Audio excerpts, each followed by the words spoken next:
দ্বীনের নবী আমার আপনার নবী তিনি আলী রাদিয়াল্লাহু তাআলা আনহুকে নিয়ে বের হয়েছেন। একটি ইহুদি এলাকা দিয়ে নবী যাচ্ছেন।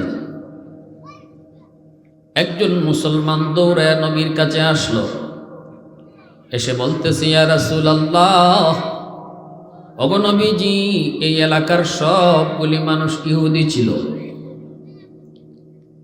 আমি তাদেরকে কালেমার দাওয়াত দিয়েছি, এলাকার মানুষের অভাব যায় না, দুর্ভিক্ষ যায় না, সমস্যা কাটে না।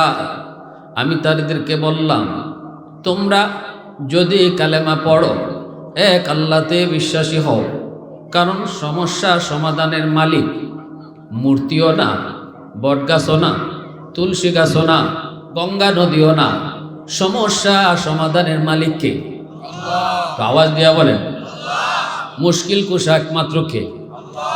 নাকি আমার দরগা? মুশকিল কুশা কি? আমার সব সমস্যার সমাধান করবেন আমার ফিসাব নাকি আল্লাহ? এই আকীদা আছে তো সহি? সব সমস্যার সমাধান করেন কে? মুসলমান কয়, নবী গো, আমি তাদেরকে বলেছি সমস্যার সমাধান যদি তোমরা চাও, নিজের মন গড়া নয়, না না, অমুকের কাছে আর তমুকের কাছে নয়, মূর্তির কাছেও নয়, না না, গঙ্গার কাছেও নয়, না না, দুর্গার কাছেও নয়, না না, দরগার কাছেও নয়, সমস্যা সমাধান করবেন কে? এক আল্লাহর উপর ঈমান আনো, অবশ্যই আল্লাহ পাক সমাধান করবে। ওই সাহাবী বলতেছে, ইয়া রাসূলুল্লাহ, এলাকার মানুষগুলি বলতেছে, তোমার কথায় কালেমা পড়ে মুসলমান হয়েছি, কিন্তু অভাব তো দূর হলো না। কই, মুসলমান হওয়ার পরেও তো অভাব দূর হলো না, তাহলে আমরা ইহুদি ধর্ম ত্যাগ করে লাভ হলো কি? এখন তুমি তাড়াতাড়ি করে আমাদেরকে খাওয়ার ব্যবস্থা করো, আমাদের অভাব দূর করার চেষ্টা করো। তোমার কথায় যেহেতু মুসলমান হয়েছি, যদি তুমি সাহায্য না করতে পারো, তাহলে আমরা আবার ইহুদি ধর্মে ঢুকে পড়ব। ওগো নবীজি, আমি চিন্তায় পড়ে গেলাম, বিপদে পড়ে গেলাম, আমি কঠিন বিপাকে পড়েছি। ওরা ইহুদি ধর্মে আবার ঢুকে পড়বে। আল্লাহ নবী বলে, আলী, বাইতুল মালে কিছু আসেনি, একটু কও। হযরত আলী রাদিয়াল্লাহু তাআলা আনহু বলে, নবী গো, বাইতুল মাল এখন একদম খালি, দেওয়ার মতো কিছুই নেই গো নবী, কি দিব? নবীজিও পড়লেন চিন্তায়, এলাকার মানুষকে আল্লাহর নবী কিছু সাহায্য করবেন, কিন্তু বাইতুল মাল তো খালি, রাসূল কেমনে কি করবেন? ওই মুহূর্তে এলাকার একজন ইহুদি মানুষ, সে এখনো মুসলমান হয় নাই, ইহুদি অনেক সম্পদের মালিক, সে আইসা বলতেছে, মুহাম্মদ, আমি তোমাকে এই মুহূর্তে সাহায্য করতে পারি, 40 মিসকাল স্বর্ণ মুদ্রা তোমাকে দিব, কিন্তু বিনিময়ে আমাকে 40 মণ খেজুর দেওয়া লাগবে। খেজুরের মৌসুম যখন শুরু হয়, খেজুর যখন পাকে, আমাকে 40 মণ খেজুর দিবা, বিনিময়ে আমি এই মুহূর্তে তোমাকে 40 মিসকাল স্বর্ণ মুদ্রা দেব। সময় হলো 3 মাস। কয় মাস? 3 মাসে কয় দিন? আল্লাহর নবী বলেন, ঠিক আছে, আমি 3 মাস সময়ের ভিতরে, তোমার 3 মাস মেয়াদ পার হওয়ার সাথে সাথেই তোমাকে 40 মণ খেজুর দিয়ে দেব ইনশাআল্লাহ। ইহুদি নবীকে সাহায্য করলো, নবীজিও ওয়াদাবদ্ধ হলেন 3 মাস পর তারে 40 মণ খেজুর নবী তারে দিয়ে দিবেন। এইদিকে দিন যায়, মাস যায়, 3 মাস পার হইতে আর মাত্র 3 দিন বাকি। নবীজি একদিন ওই এলাকা দিয়া তিনি যাচ্ছেন। এই দিনে নবীর সাথে কিন্তু আলী না, ওই দিন নবীর সাথে আছেন হযরত উমর। হযরত উমর নরম না গরম? জোরে, যুবক জোরে বলুন, উমর নরম না গরম? উমর এমন গরম, বাচ্চারা এইদিকে চিল্লায় কেন? একজন দেখে না, হযরত উমর কেমন গরম? রাসূল বলেন, সবার সাথে শয়তান থাকে, আমার উমরের সাথে শয়তান থাকেই না। সাহাবীরা বলেন, ইয়া রাসূলুল্লাহ, আপনার সাথেও কি শয়তান থাকে? রাসূল বলেন, আমার সাথেও থাকে, তবে আমার শয়তান কালেমা পড়ে মুসলমান হয়ে গেছে। আমার শয়তানে আমারে চালায় না, আমার শয়তান আমার কথায় চলে, কিন্তু আমার ওমরের সাথে শয়তান থাকেই না। এমনকি ওমর যে রাস্তা দিয়ে আসে, এই রাস্তা দিয়ে শয়তান ঢুকেই না। সুবহানাল্লাহ, জোরে বলুন। নারে তাকবীর, নারে তাকবীর, আল্লাহু আকবার। দ্বীন ইসলাম, দ্বীন ইসলাম জিন্দাবাদ, জিন্দাবাদ। হযরত মাওলানা নাসিরউদ্দিন আনসারী সাহেব জিন্দাবাদ, জিন্দাবাদ। নারে তাকবীর, আল্লাহু আকবার। কেন? কারণ উমরের হাতের তলোয়ার সবসময় খোলা থাকে। ইবলিস ভয় পায়, এই লোকে তলোয়ার চালাইতে টাইম নেয় না, কিনে না। ইবলিস মনে করে, আল্লাহ কোন দিন যে আমি উমরের বাটে পড়ি, আমার বেলায় তো উমরের টাইম নিত না, এজন্য ইবলিস এই রাস্তা দিয়েই আয় না। হযরত উমর রাদিয়াল্লাহু তাআলা আনহুর নাম কইয়া বাচ্চাদেরকে ঘুম পাড়ানি হইতো।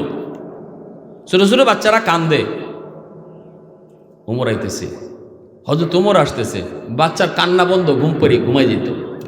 আমরা কিভাবে কই, এই বাঘ আইতেছে, ভাল্লুক আইতেছে, ভূত আইতেছে, হ্যাঁ, এই কথা কয়ে বাচ্চার কান্না থামায়। এক বেচারা মদের ব্যবসা করে, কলস ভরা মদ লিয়ে বাজারে যায়। অসুবিধা হইতেছে আপনাদের ভাই? অসুবিধা হইতেছে? মনোযোগ আছে সবার? আলহামদুলিল্লাহ। বেচারা বাজারে যায়, কলস পরা মদ, আর মনে মনে আল্লাহ তুমি আমারে সবার সামনে ফালাইও, কিন্তু উমরের সামনে ফালাইও না। কিন্তু আমরা একটা প্রবাদ জানি, যেখানে বাঘের ভয়, জোরে কও না, যেখানে বাঘের ভয় এখানে ওই রাইত হয়। যে উমরের ভয়ে ভয়ে সে যাইতেছে বাজারও, হঠাৎ দেখে হযরত উমর ওই রাস্তা দিয়ে আসতেছেন। এখন এর কলিজায় পানি আসেনি, সামনের দিকে যায় আর খালি আল্লাহ তোমারে অত কইলাম, তুমি আমার উমরের সামনে ফালাইও না। হে উমরের সামনে ফালাইছো, আল্লাহ যদি ফালাইছো ওই, তো অন্তত আজকের লাগে আমার উমরের হাত থেকে বাঁচাও।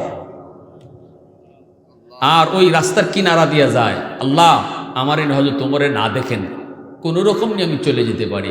রাস্তার কিনারা দিয়া আমরা মাঝে মাঝে এরকম করি না, কেউ চোখে আড়াল দিতে চাইলে এই নিজেরে কুচি খায়, গুলিমুচি কইরা আত্মা এইভাবে মুখ দিয়া মুখটারে ডাকিয়া যাওয়ার চেষ্টা করি। সেও এইরকম যাওয়ার চেষ্টা করতেছে, আর মনে মনে বলছে আল্লাহ আল্লাহ আল্লাহ, উমরে নিয়ে আমারে না দেখে, উমর নিয়ে আমারে ডাক না দেয়, উমর নিয়ে আমারে ডাক না দেয়। কিন্তু যেই মাত্র খালি সমানে সমানে হয়েছেন, হযরত উমর কয়, ও মিয়া দাঁড়াও।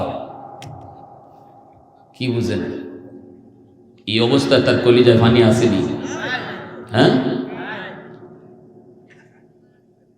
হযরত উমর কাছে আসলেন, আইসা বলেন, কলসের মধ্যে কি? এখন তো আরো নাই, যদ্দুরই পানি আসিল অদ্দুর, কলসের ভিতরে কি? কি কইব? কলসে তো মদ, কইব কি? যদি খালি কয় মদ, তো উমরের হাতের তলোয়ার তো খোলা, এটা তো এই প্যাকেটের ভিতরে ঢুকাইতো আর বাইর করতো। হযরত উমরের কাছে এই টাইমই নেই, সব সময় খোলা থাকে। হ্যাঁ, যদি এখন কই মদ, তাহলে তো আমার কল্লা আলোক, দেরি হইতো না। কি কইব কি কইব? বাসবার লাগে, কয় কলসে দুধ। কি কয়? ডাকনা লাগাইল তো, ওই জন্য দেখা যায় না। আর মনে মনে কয়, আল্লাহ উমর যদি আমারে আর না জিগায়, ডাক না হরাও, এই কথাটা নি না কয়, আল্লাহ তুমি আমারে বাঁচাও। কিন্তু হযরত উমর এই কথাটাই বলছে, ডাক না সরাও, ডাক না। এখন তো কয়, মালিক এই জায়গাত বুঝি তুমি আমার কবরে লিখে রাখছিলা, এখানে বুঝি আমার মরণ তুমি লিখে রাখছিলা। কলসের মধ্যে কি? কলসের মধ্যে দুধ। ডাক না সরাও, ডাক না সরাইব কেমনে? তার হাত কাঁপে, বডি কাঁপে, বাঁকা হইছে ঠিক, হাত কাঁপতেছে, আর আল্লাহর কাছে কান্দে। দিলে দিলে এমন তওবা করছে, দুনিয়ার কেউ শুনে নাই, কিন্তু তওবা শুনে ফেলছেন কে? আওয়াজ দিয়ে কে? অন্তরের খবর জানেন কে? নাকি পেশাবও জানেন? দয়াল বাবাই অন্তরের খবর জানেন কে? নবী জানেন? এইটা দিয়ে মাথে না গো। আল্লাহু আলিমুম বিযাতিস সুদূর। অন্তরের খবর জানেন শুধুমাত্র কেবলমাত্র একমাত্র কে? আল্লাহ পাক তার অন্তরের খবর জেনে ফেললেন, দিলে দিলে তওবা করেছে, তওবার খবর আল্লাহর কাছে পৌঁছে গেল। আমি আপনিও যদি তওবা করি যুবক, মাহফিলে আসার আগে আমি গুনাহগার, মাহফিলে আসার আগে আমার নাম গুনাহগারের তালিকায়, কিন্তু মাহফিলে বসছি আর কইছি মালিক আর জীবনে গুনাহ করব না, আর জীবনে তোমার নারাজ করব না, আর জিনা করব না, আর মদ খাইব না, গাঞ্জা খাইব না, আর নেশা করব না। দিলে দিলে আমি এই নিয়ত করেছি। আমি ইমাম সাহেবের হাত ধইরাও কই নাই, মেম্বারে শোনায় কই নাই, এমনকি আমার পাশে যেই মানুষটা মাহফিলে বসা ওই মানুষটাও জানে না আমি দিলে দিলে কি তওবা করছি। আল্লাহ কই বান্দা তোর কাউরে জানাইতে হবে না, জানি আমি আল্লাহ। বসার আগে তোর নাম ছিল গুনাহগারের খাতায়, কিন্তু তওবা করার লগে লগে আমি আল্লাহ তোর নাম উঠায়া দিছি ওলির খাতায়। এজন্য পৃথিবীতে একমাত্র আল্লাহর ওলি হইতে সময় লাগে না, সব কাজে সময় লাগে। ওলি হইতে কোনো সময় লাগে না, মেম্বার হইতে সময় লাগে, চেয়ারম্যান হইতে সময় লাগে, ডাক্তার হইতে সময় লাগে, সব কাজেই সময় সময় সময় লাগে না, শুধু এক কাজে, সেটা হলো আল্লাহর ওলি। এই মুহূর্তে যদি তুমি আমি নিয়ত করি মালিক জানি না হায়াত আর কয়দিন গো, ওই দিনও বন্ধুর সাথে খেলাধুলা করেছি, আজ বন্ধু কবরে শুয়ে রয়েছে, ওই দিনও একসাথে চা খেয়েছি, আজ আমার ওই ভাইটা কবরে। জানি না গো মালিক কত সন্তান বাবার আগে কবরে চলে গেল, কত নাতি দাদার আগে কবরে চলে গেল। আমার ডাক কখন আসে কেউ জানে না, কেউ জানে না। আজ রাত আমার জীবনের শেষ রাত কিনা তাও জানি না, কখন মসজিদের মাইকে আমার নামে এলান হয়। এই কথাটা চিন্তা করে যুবক যদি কয় মালিক তওবা করলাম আর গুনাহ করব না, আল্লাহ পাক কয় তুমি 70 বছরের গুনাহ করেছো, কিন্তু এই তওবা করার পর আমি 70 সেকেন্ডও লাগাইবো না, এর আগেই 70 বছরের গুনাহ মাফ করে দিব। প্রশংসা করব কার? একটু জোরে মালিকের নাম কও কার? আলহামদুলিমান কাদ্দারা খাইরাও ওয়া খাবালা, আলহামদুলিমান কাদ্দারা খাইরাও ওয়া খাবালা, ওয়া শুকরু লিমান সাওয়ারা হুসনাও ওয়া জামালা, ফরদুন সামাদুন আন সিফাতিন খালকি বারিউন, রাব্বুন আযালিয়ুন খালাকাল খালকা কামালা, লা জিদ্দা ওয়ালা নিদ্দা ওয়ালা হাদ্দা লিমাওলা, লা জিদ্দা ওয়ালা নিদ্দা ওয়ালা হাদ্দা লিমাওলা, আল আনা কামা কানা ওয়ালাম ইয়ালকা যাওয়ালা, আল আনা কামা কানা ওয়ালাম ইয়ালকা যাওয়ালা। মুসলমানের আওয়াজ কো আল্লাহু আকবার। লোকটা কয় মালিক কলসের ভিতরে মদ, আমি কইলিছি দুধ। ওমরে কই ডাক্তার সরামো, ওমর আদেশ দিছে ডাক্তার সরানোর জন্য। আল্লাহ এখনই আমার কল্লা আলোক হয়ে যাবে, কিন্তু মালিক তুমি তো সব পারো, আল্লাহ তুমি তো সব পারো, আমি জীবনে আর মদ খামু না, জীবনে আর কোনোদিন মদের ব্যবসাও করবো না। আল্লাহ আমার মাফ করো, আমাকে তুমি বাঁচাও, বাঁচানোর মালিক শুধু তুমি। এই বইলা সে হাত বাড়াইতেছে, হাতে কাঁপে, ডাক্তার সরাইতে পারে না, হাতে কাঁপে। হয়তো তোমার তলোয়ার বাউ করে রাখছেন, আর বলতেছেন বডি কাঁপে কেন, হাত কাঁপে কেন, ডাক্তার সরাও। ডাক্তাররা সরায় আর মনে মনে কিন্তু কালেমা পড়ে ফেলেছে, এখনই তো তার মরণ। কিন্তু আল্লাহু আকবার, ডাক্তার সরায় তাকা দেখি আমার আপনার মালিক তার তওবার কথা শুই না কলস ভরা মদ আল্লাহ কলস ভরা দুধ বানায় দিছে। फारूक तेरा नाम से इस्लाम रहेगा। আল্লাহু আকবার জোরে বলেন, আরো জোরে আল্লাহু আকবার। সেই উমর এত দামি, এত সম্মানী, এত রাগী। ওই উমর নবীজির সাথে যান, এলাকা দিয়ে যাচ্ছেন, ওই ইহুদি এলাকা দিয়া লোকটা রসুলকে সেই রাস্তা আটকায় দিছে। আটকায় কো মুহাম্মদ মনে আসেনি আমার খেজুর দেওয়ার কথা, 40 মণ খেজুর দেওয়ার কথা মনে আসেনি? আল্লাহ নবী বলতেছেন তোমার 3 দিন আরো বাকি আছে। 3 মাস টাইম ছিল, 3 মাসে 90 দিন, 90 দিন এখনো পার হয় নাই, আরো 3 দিন টাইম বাকি আছে। আমার কথা ইয়াদ মনে আছে, তোমার কথা আমার মনে আছে, দিয়া দেব। কয় 3 দিন বুঝি না। ইহুদি কয় 3 দিন বুঝি না, 1 দিনও বুঝি না, 1 ঘন্টাও বুঝি না, এখন দেও। নাউজুবিল্লাহ জোরে। এই আচরণটা তার ভালো না খারাপ? জোরে বলেন। আল্লাহ নবী বলতেছেন তোমার কথাই তো 3 মাস 90 দিন, 90 দিন তো এখনো পার হয় নাই, এখনই তুমি কেন চাচ্ছ? কয় এখন লাগবে, এখন। আল্লাহ রসুল বলতেছেন ভাইরি একটু বোঝার চেষ্টা করো, তোমার আমার মধ্যে একটা কথা আছে, তোমার আমার মধ্যে একটা ডিট হইছে, তোমার আমার মধ্যে একটা ওয়াদা হইছে। কই এত কিছু বুঝি না, এখন খেজুর দেওয়া লাগবে। রসুল যতই বুঝান কিন্তু সে বুঝ মানতে রাজি না। অথচ নবীজির পাশে দাঁড়ায় আছেন আগুনের মতো গরম সাহাবী উমর, ঠিক না? এত গরম সাহাবী উমর কিছুই বলেন না, বলতে পারেন না, কারণ আল্লাহ নবী দুজাহানের বাদশা স্বয়ং এখানে হাজির। যতই সে আল্লাহ নবীর সাথে খারাপ আচরণ করে উমর কিছুই বলতে পারেন না, কিন্তু গুসায় তিনি কিরিমিরি খাইতেছেন। এমনকি ইহুদি আল্লাহর নবীর পাঞ্জাবির কলারের মধ্যে ধরে ফেলছে। নাউজুবিল্লাহ জোরে। এইভাবে নবীর দুজাহানের বাদশার কলারে ধরে কয় মুহাম্মদ এখন আমার খেজুর দেও। ভালো আচরণ না খারাপ? এর থেকে আর খারাপ হইতে পারেনি। রহমতের নবী তার হাত ধইরা, রসুল তার হাত ধরে কই ভাই জামাটা ছাড়ো। দুজাহানের বাদশা তারে অনুরোধ করে কিন্তু সে জামা ছাড়ে না। আর হযরত ওমর রাগে গুসায় লাল হয়ে গেছেন, তলোয়ারটা কাঁপতেছে কাঁপতেছে, কিন্তু ওমর তলোয়ার চালাইতে পারে না, কারণ রহমতের নবী এখনো ইশারা দেন নাই।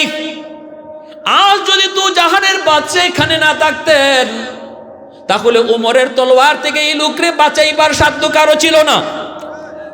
আমার নবী দুজাহানের বাদশা রহমতের নবী এখানে স্বয়ং হাজির। ওমর রসুলের চেহারার দিকে তাকায় রইছেন, একটু ইশারা রসুলের পায় কিনা, কিন্তু আল্লাহ নবী উমরের দিকে তাকান না। রসুল তো তার দিকে তাকায় শুধু বলতেছেন বাইরে বাইরে আমার জামাটা ছাড়ো, আমার জামাটা ছাড়ো। খারাপ আছেন আর কামদেন। লোকটারে যখন তার পাওনা খেজুর দেওয়ার পর আবার যখন 10-এর বেশি দিবেন, এমনি ইহুদি বলতেছে ওমর বেশি কেন দিতেছ? হযরত ওমর তিনি তো এমনি গরম, আরো তো গরম হয়ে রইছেন। যেই মাত্র কইছে বেশি কেন, ওমরের গুসা আরো বেড়ে গেছে। কই ভাই কথা বলিস না, যা দেই তুই লইয়া যা, কথা বাড়াবি না বাড়াবি না, যা দেই তুমি লইয়া যাও। ইহুদি কয় না রে ওমর বেশি কেন দিতেছো আমার জানতে হবে। হযরত ওমর চোখের পানি মুছেন আর বলেন আমার দুজাহানের নবী পেয়ারা নবী রাহমাতুল লিল আলামিন, কেমন দরদি নবী, কেমন মায়ার নবী, তুই একটু চিন্তা কর। আমারে তুমি চিনো নি? কই চিনি। কে আমি? কয় তুমি ওমর। আমি কেমন নরম না গরম? কয় তুমি খুব গরম।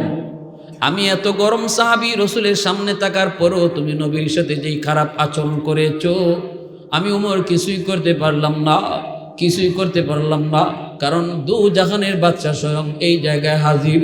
যদি নবী না থাকতেন এই জায়গায় তাহলে তোমার ঠিকানা হইতো কবর। যে খারাপ আচরণটা তুমি করেছ। কিন্তু আমি যে তোমার দিকে চোখ লাল করে তাকাইছি, আমি যে তোমার দিকে চোখ লাল করে তাকাইলাম, রসুল আমাকে কানে কানে বলে দিলেন, উমর রে, তুমি যে তাকাইছো চোখ লাল করে, এর জরিমানা হিসাবে 10-এর বেশি দিও। ইহুদি কয়, উমর আমার খেজুর লাগবে না। আল্লাহু আকবার জোরে কও। ইহুদি কয়, উমর আমার খেজুর লাগবে না, আমি একটা পরীক্ষা নিতে এসেছিলাম। আমি তাওরাত কিতাবের একজন পণ্ডিত, তাওরাত কিতাবে পেয়েছি আখেরি নবী, খুলুকে আজিমের অধিকারী নবী। খারাপ আচরণ কেউ তার সাথে করলেও সে খারাপ ব্যবহার করে না, বরং তার সাথে উত্তম আচরণ করে।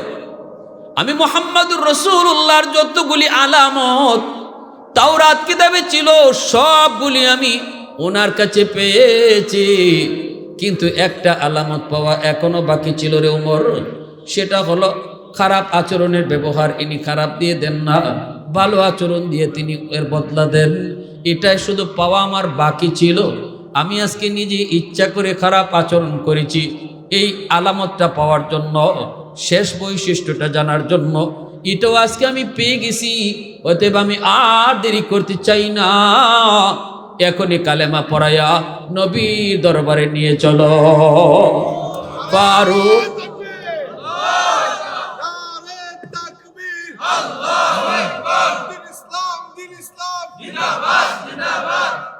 फारूक तेरा नाम से इस्लाम रहेगा, फारूक तेरा नाम से इस्लाम रहेगा, दुनिया की अदालत में तेरा नाम रहेगा, सिद्दीक तेरा नाम से इस्लाम रहेगा, दुनिया की सदाकत में तेरा नाम रहेगा, उस्मान तेरा नाम से इस्लाम रहेगा, दुनिया की सखावत में तेरा नाम रहेगा, हैदर तेरा नाम से इस्लाम रहेगा, दुनिया की शजाअत में तेरा नाम रहेगा, मुआविया तेरा नाम से इस्लाम रहेगा, दुनिया की सियासत में तेरा नाम रहेगा, दुनिया की सियासत में तेरा नाम रहेगा। मुसलमाনের আওয়াজ কও আল্লাহু আকবার। তাহলে এই মাদ্রাসায় ওই নবীর আদর্শটাই শেখানো হয়, যে আদর্শটা আমার আপনার সন্তান এই মাদ্রাসায় পড়ে শিখতেছি। কিয়ামতের ময়দানে আল্লাহ পাক রব্বুল আলামিন একটা মুকুট হাতে নিয়ে আল্লাহ দাঁড়ায় থাকবে, আর আল্লাহ পাক বলবে, কোথায় তোমরা বাপ মা? নবীর বাপ মা যায় কইব, মালিক আমাকে আপনি চিনছেননি, কে তুমি? অমুক নবীর আব্বা, অমুক নবীর আম্মা। আল্লাহ বলবেন, আমি নবীর বাপ মারে খুঁজি না, কারে তুমি খুঁজো? আল্লাহ পাক রব্বুল আলামিন কয়, আজ আমি আলেমের বাপ মা, হাফেজের বাপ মারে খুঁজি।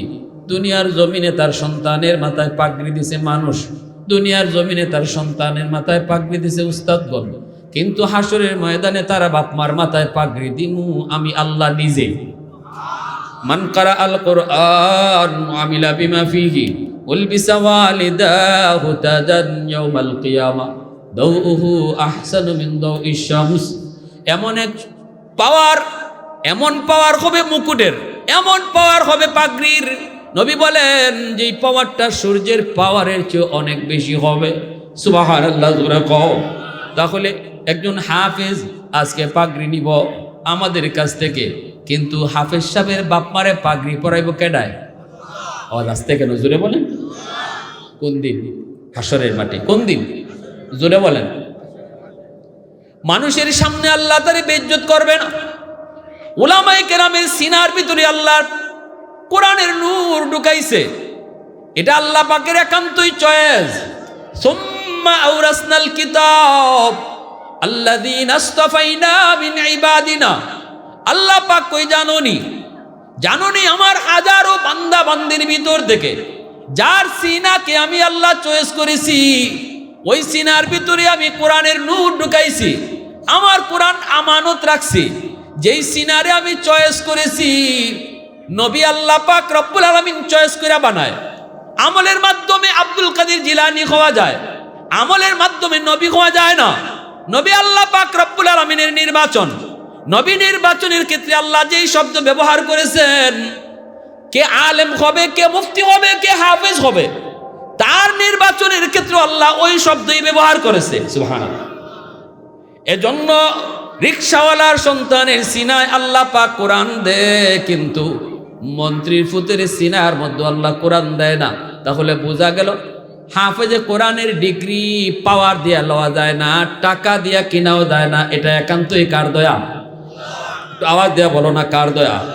ছোট ছোট বাচ্চার দিলের ভিতরে কোরআন ঢুকায় দেখে, জোরে কন্যাকে কিয়ামতের ময়দানে আল্লাহ উলামায়ে কেরামকে কইব, ইয়া মাশারাল উলামা তামাইয়াজু বাইনাহুম, ও কোরআনের পাখিরা, ও কোরআনওয়ালারা, তোমরা সাধারণ হাসরবাসী মানুষ থেকে আলাদা হয়ে যাও। পর্দা দেয়া দিব আল্লাহ পাক মাঝখানে। আল্লাহ পর্দার ভিতরে আইনা কোনো আলেম যদি কোনো ভুল করে থাকে, আল্লাহ পর্দার ভিতরে জিগাইব, কেন এই ভুল করেছ? তখন কইব, মালিক শয়তানের দোকায় পরে ভুল করে ফেলেছি, আল্লাহ তোমার কোরআনের ইজ্জতের খাতিরে মাপ চাই। আল্লাহ বলবেন, যাও, আমি আমার কোরআনের ইজ্জতের খাতিরে তোমার মাপ করলাম। ওয়ালা উবালি ওয়ালা উবালি ওয়ালা উবালি, আমি আল্লাহ কারো কোনো পরোয়া করলাম না। সুবহানাল্লাহ। কোন মানুষের পরোয়া আল্লাহ করবেন না। হাসরের ময়দানে একজন আলেমের ভুল আল্লাহ ধরবেন, কিন্তু হাসরবাসী মানুষের সামনে তারে বেইজ্জত করবে না, মানুষ শুনবেও না, মানুষ দেখবেও না। আলেমরে আল্লাহ কি জিগাইতেছে এটা মানুষে দেখতো না, শুনতো না। হাসরের মাঠে আল্লাহ যদি একজন আলেমের দোষটারে গোপন রাখতে পারলো, আমি মানুষ হইয়া দুনিয়াতে একজন আলেমের দোষ গোপন রাখতে পারলাম না, মাদ্রাসার একটা ছাত্রের ভুল গোপন রাখতে পারলাম না। এরা তো মানুষ, ফেরেশতা না, মানুষের বাচ্চা, ভুল হতেই পারে। আমি এই ভুলটা যদি চার দোকানে বসে মাদ্রাসার বিরোধিতা করি, আলেম ওলামার বদনাম করি, এই বদনামের দ্বারা আরো 10টা ছেলে যারা মাদ্রাসায় দেওয়ার কথা ছিল দিল না, সম্পূর্ণ দায়ভার আমার। আর আমি কত বড় অহংকারী হইলাম, আল্লাহ মাফ করতে পারে, আমি পারি না। সুবহানাল্লাহ। আল্লাহ দোষ গোপন রাখতে পারে আলেমের, কিন্তু আমি পারলাম না।